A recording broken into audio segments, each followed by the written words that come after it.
Welcome back to the show, Emily. It's great to have you here. Thank you for joining us. Thank you. So excited to be here. We are going to have the best conversation, and since we're recording it, it will be proof for everyone. So what is... No pressure there. No pressure at all. It's all hinged on you. So what's been new in your life, Emily? Well, I think the thing that's newest and most exciting is I am now officially an assistant editor at FlashFrog. So this is my first editing gig, and I'm learning so much already. So what is the life of an editor like? What do you have to do? Well, I'm still new. It's mostly what I've been doing is a lot of the reading as the stories come in, and when there's something that I'm like, ooh, I star it, and then Eric, the editor, the chief editor. He's the editor. He makes the decisions. I think the thing that's been most surprising to me is how much I think it's made me think about my own writing. That's been pretty exciting. I thought this would be maybe a break from my own writing, and I was worried about the balance. But it's actually, I've been more inspired, which is good because I've had a couple months where I haven't really been that inspired. Yeah. That's wonderful. Well, Tim, we now have a brand new conduit to submit work and get it rejected even faster. I mean, that's right. Because sometimes it's really tough. It's tough to let it sit out there for 2 months. I gotta be honest. I'm glad. I've been very, very lucky. I had something come out on FlashFrog last year, so I'm very happy that this happened before you became an editor. So it wasn't like, me too. Emily, welcome to the show. Emily, welcome to the show. So if you happen to pass along a story, if you come across a story about maybe a guy and a dog on a long, Emily, we used to, when we were going to the Tiffin Inn way back in the day in the 90s, in our college days in New Orleans, we had so many people that were coming and going. Art and I felt like we were there like all the time, and maybe Rizmo too, just to throw a random name out there that nobody knows except those who should. And so we kind of thought, what would be fun is if we just sort of, instead of having like a formal interview, just bringing friends along that we've had a lot of fun with, just to kind of hang out and just talk like we do. Cause I'm sure Art gets tired of my Twin Peaks references. Yeah, I'm sure Tim gets tired of my top 5 process lists. So yeah, everybody's got something. Can we turn it to Tim for a second and the story that I'm just going to keep bringing this up until you send it out and publish it somewhere. That's the Subaru story. Oh, you know the one I'm talking about? Yes. Okay. I know that story. I don't think I've seen a version of it in a while. I do. Yes. I've been encouraging him. Yes. I haven't seen a version in a while either. That's right, Tim. What gives, man? Well, here's what happened. This is an intervention. This is an intervention. I realized something. I realized I am starting to accumulate stockpile stories that I'm not writing until I become a better writer. I realize that's probably not a good thing to do. But Art, just to fill you in on the latest of this, both of you and Emily have taken the time to read the piece and to give feedback. And Emily gave some feedback, and I, worked some of that in, and then I sent it into X-Ray, which is my next trophy level lit mag that I want to get into. And right before I did, Art, I had a character in there. I think you might remember a character that is sort of off screen, if you will, as this commercial. Yeah. And for some reason, the algorithm on my social media was showing me a lot of Don Rickles. And I was like, you know what? I want this character to sound like Don Rickles. 5 minutes before I sent it in, it was rejected in about 5 seconds. Yeah, that's a choice. So, yeah. Yes. Do you find yourself, like, when you do that, like starting really extreme and then having to cut back to make sure that the dialogue is still realistic? Because there's that fine line. Like, a lot of the stuff you write, which I love, is absurd, right? So you're kind of setting out this idea as if it's real, but it's exaggerated. But dialogue also has to feel real. So where's that? How do you decide, like, I'm going to exaggerate this dialogue in order to show this character, but if you overdo that, it just feels like it's not real dialogue, right? I think that definitely comes from my reading it aloud. There will be times, for example, I'm working on a piece right now and I'm having one character sort of respond with yes, and the character who is a little bit more put together is responding with yeses. So I go to a very, very basic level to start with, and then I go from there. So I'm trying to make the character who's doing a lot of yes be a total schlub and his life isn't together, and the person who's answering, talking with yeses. So that kind of level I'll start with, and then it just really comes to me reading it aloud to make it sound a little bit more like it's real dialogue. And I think that just comes from experience, for personally, not that anyone needs this, but personally, that comes from just my experience in the theater of being on stage and trying to say things that sound realistic and how conversation sounds. And, being in certain scenarios, you might be with a playwright that might, be watching you perform their work and you say something a little bit different and they're like, well, why are you saying it like that? And it's like, well, because I don't think people say it like this. And so I love dialogue as a way to convey character. I love it so much to play with that.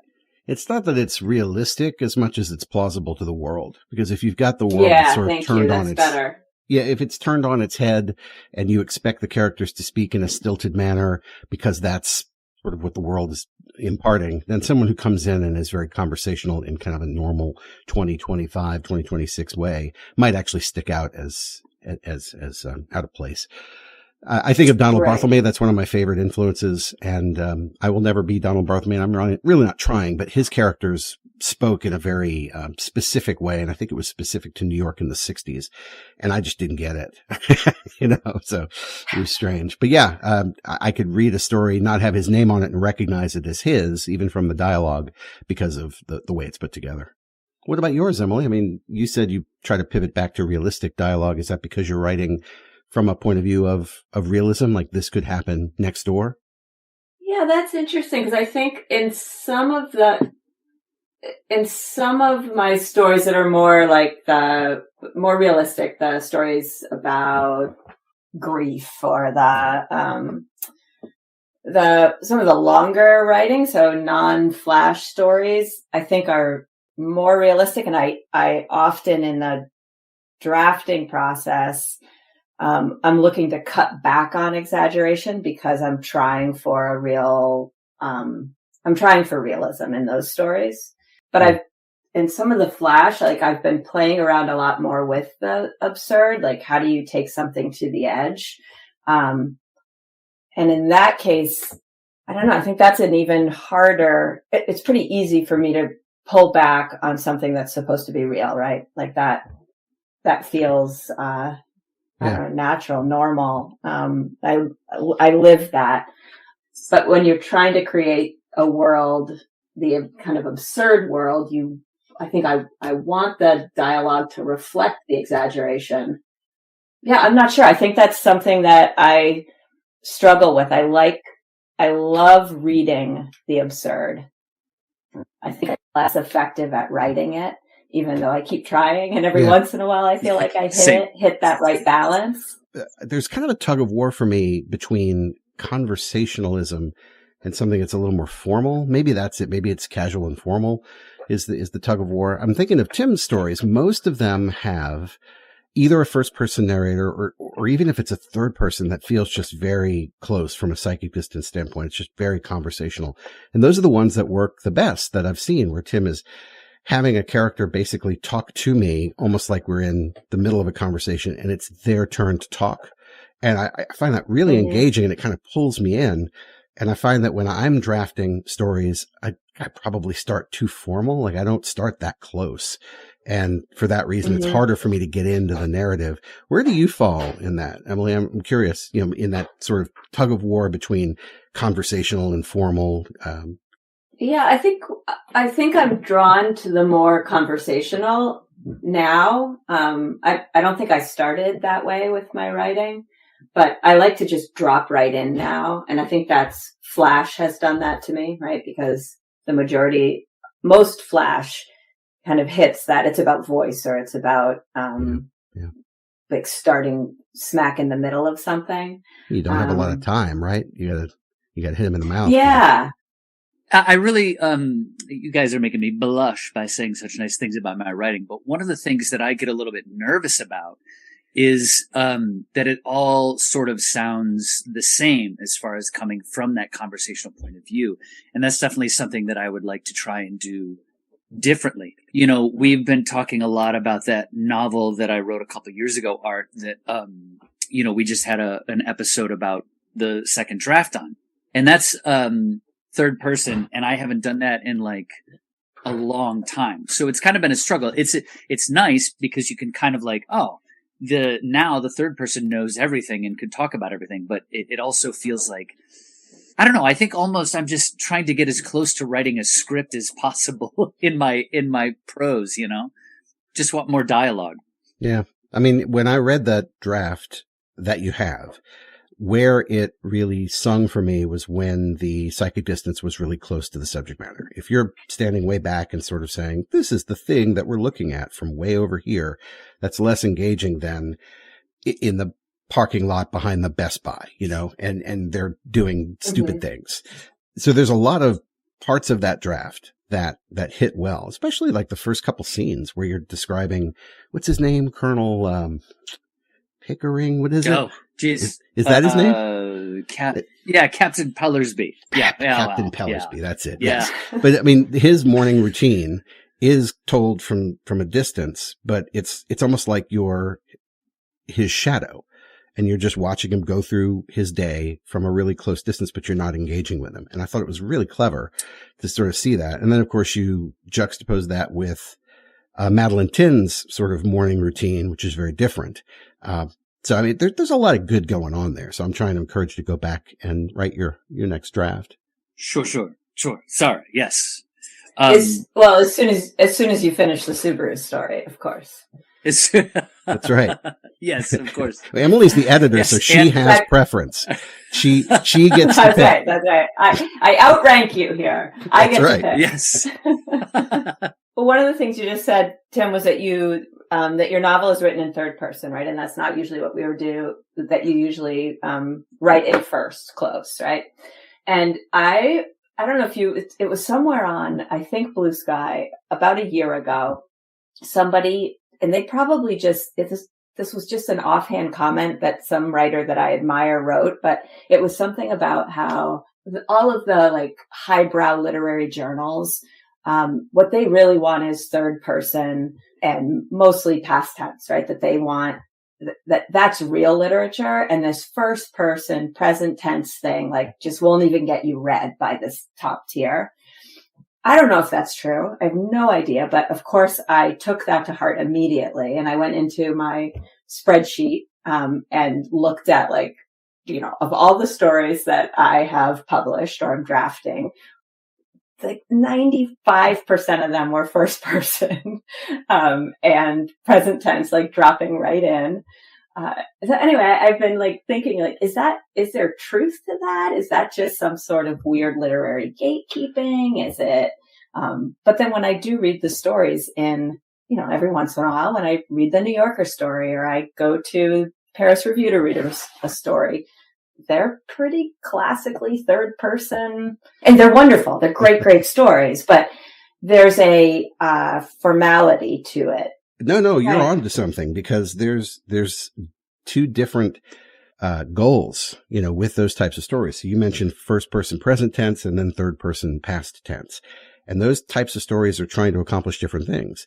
So just off the cuff, I'm thinking third past is implying that the author or the storyteller, let's call it the storyteller because it could be the narrator, has had time to process these past activities and package them in a way that it provides either a moral lesson or an epiphany or some sort of realization, right? And so that is the event that we're going for, is sort of a look back at an important critical moment in human history, in a person's life.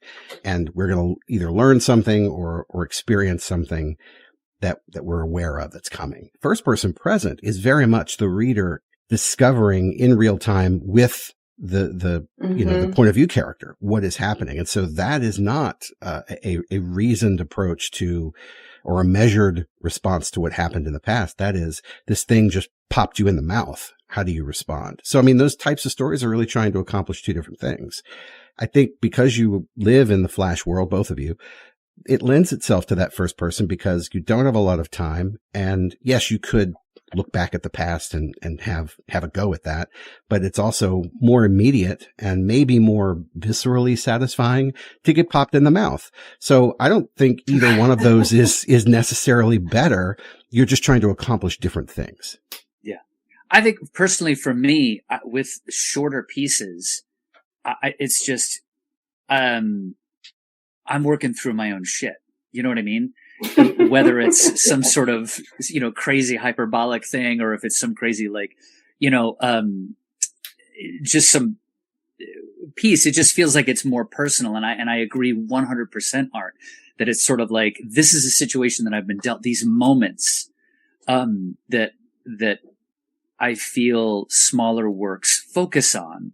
It is that sort of like, well, how is this affecting me this right moment? And that's always, yeah, I never really thought about it, because I actually, sitting here, just remembered that I had a reprint come out at the very, very tail end of last year with a long sci-fi piece that I also wrote in third person, which was a lot of fun because the voice, I could really, I wanted to play with a sort of like our town colloquial stage manager kind of voice.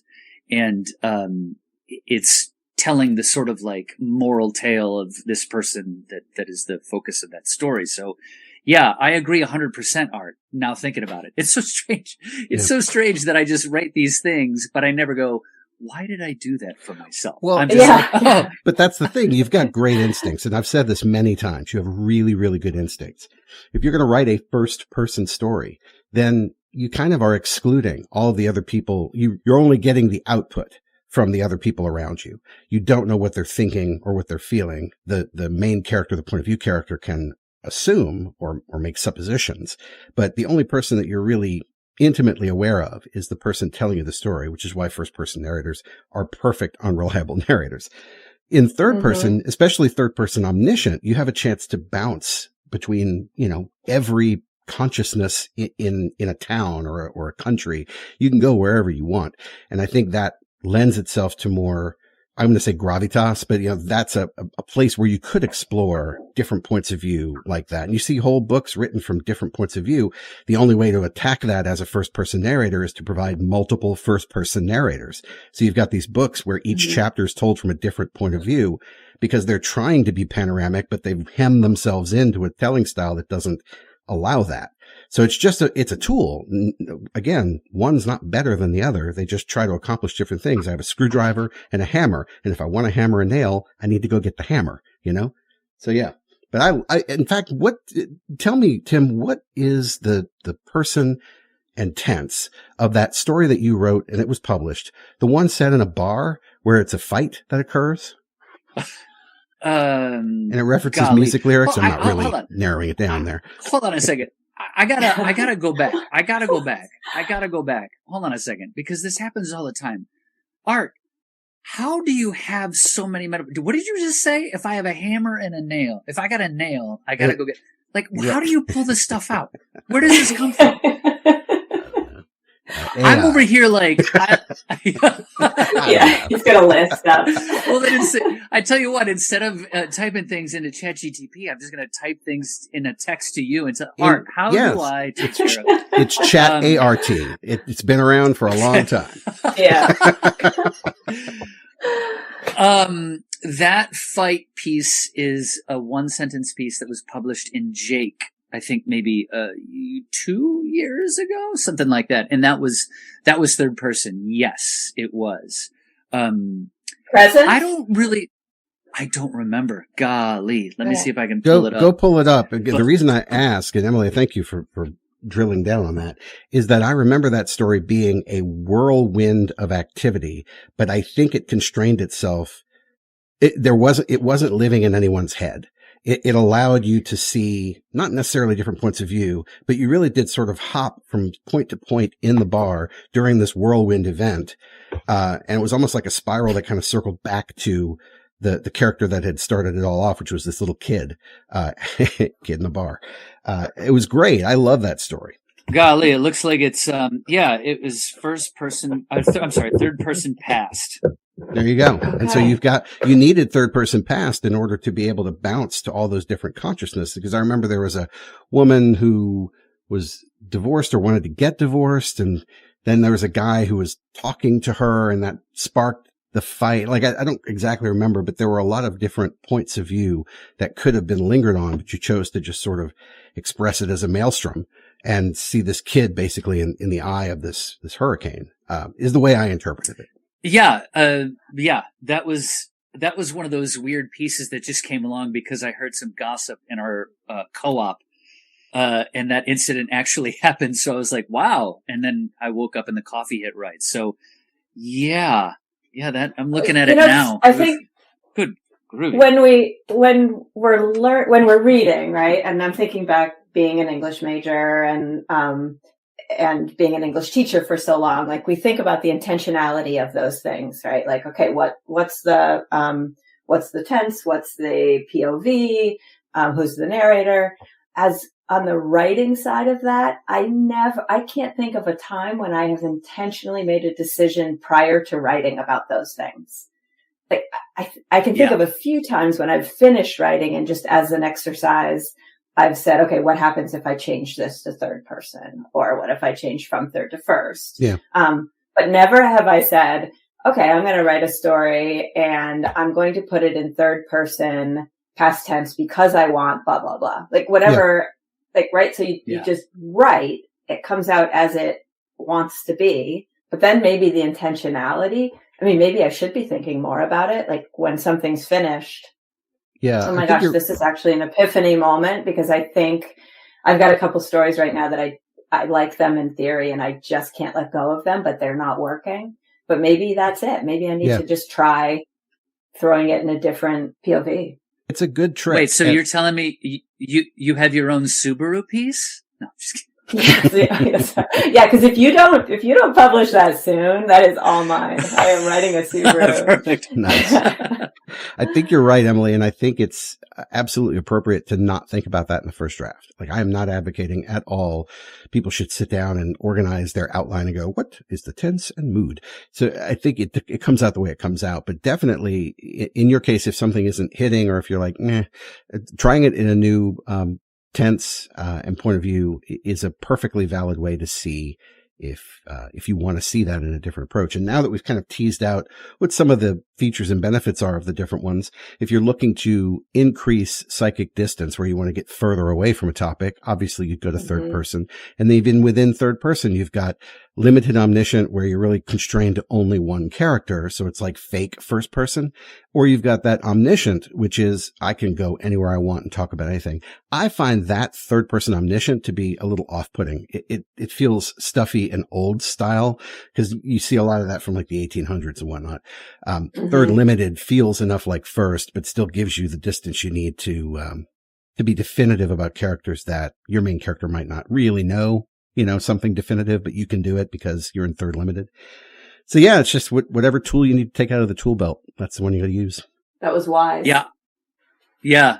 I just love the immediacy of first person. And I think that's why I do most of it in first. And because it just feels so much more like tuned in to the narrator and giving us that sense of like, I need to make the change or this change is happening to me. And, I can't help but think of this. I think this is kind of indirectly related. The reason that I tend to do first person, I remember way back in the day, like my 20s or my 30s, probably my 20s and 30s, maybe a little into my 40s. I definitely was the person that was like, I can't wait to make $1 million writing stories about all these crazy ex-girlfriends, only to find out that I was the complete POS in that whole thing. And so that's why first person for me is just so much more interesting because, all these years of ignoring what I was now I get to sort of work it out through some of the writing that I'm doing. And it just feels so much, I don't know. It's like natural. It just feels natural. And third person. Yeah. Maybe I should try that. Maybe that is something to try, is do a little bit more third. What about second person? How about that? Oh, have you done a second person story before? That's the one with you, right? Yeah. Yep. It's dicey because people translate it into first person in their head anyway. And then if you assert something that you do that the person reading it wouldn't really do, it just creates, it like fractures the continuous fictive dream, and it really pulls people out of a story. So it's very dicey. I've seen it done well. I think Calvino has a really good second person story. Can't remember what it's called. I'm looking back at my spreadsheet. I have one story second that's ever been published. That's interesting. Yeah. Would you be willing to share the link to that story with us? I'd love to put it in the show notes for folks. Because I think seeing a well done second person story, first of all, they're rare. And then, secondly, they provide other benefits. I mean, what is the benefit? And again, I'm just sort of thinking out loud. What is the benefit of putting the constraint of, hey, reader, this is you performing these activities in this story. So what's the benefit of that? Yeah, right. It's supposed to make you feel like you're right there. But I think the drawbacks of that or the dangers of it far outweigh the benefits most of the time. Yeah. Like the majority of the time when I'm reading second person, it's almost a dare to me as a reader because I'm like, nope, I wouldn't think that, or no, I wouldn't do that. So don't you tell me what I did or what I'm thinking. So I tend to not like it myself. But the story, was called How to Kill a Fisher. It was in Mudroom magazine last year. The one in second person. And because it's a how-to, and sort of like that's why it's the you. So the first thing you need to do is you do this, and then you need to do this. So it's less, I think in that story, if it works, I don't know, you can decide on that, but, it was less of a, here's what you thought in past tense, but it's here's what you should do. Is that, interesting. So there's a little bit of a distinction there. So maybe that's harder to argue with.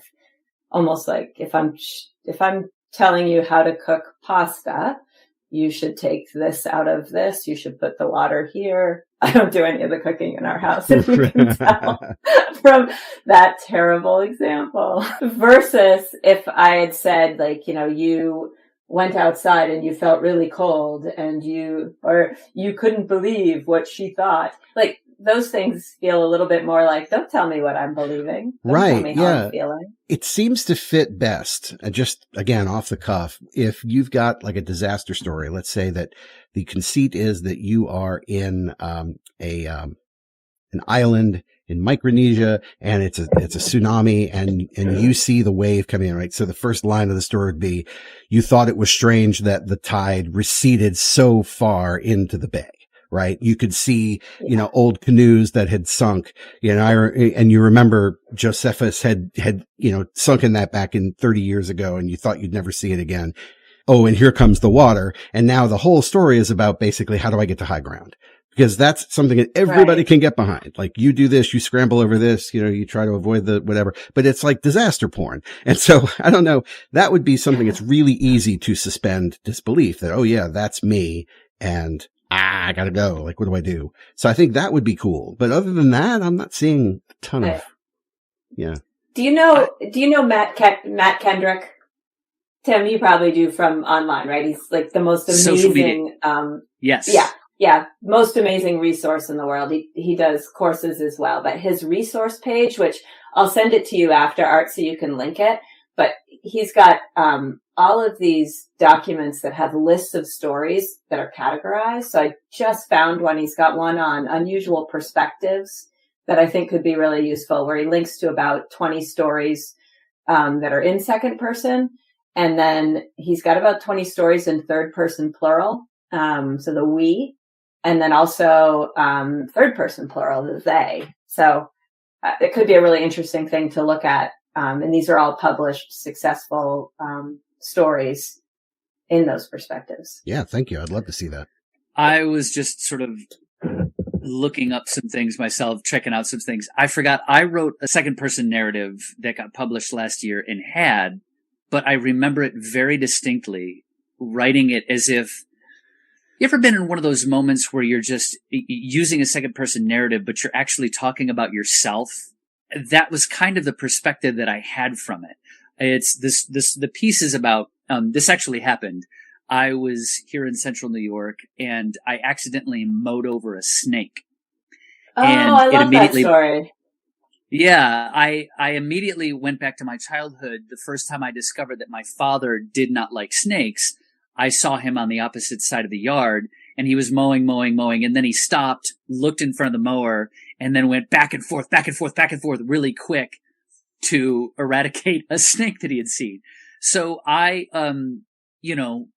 really up to the ante as far as talking about a dysfunctional family, which I shared the story with my father, and I was like, you obviously know this isn't about you, but I'm just using you as this. But, when I just remember writing it using that second person, perspective, but really actually it could have been first person.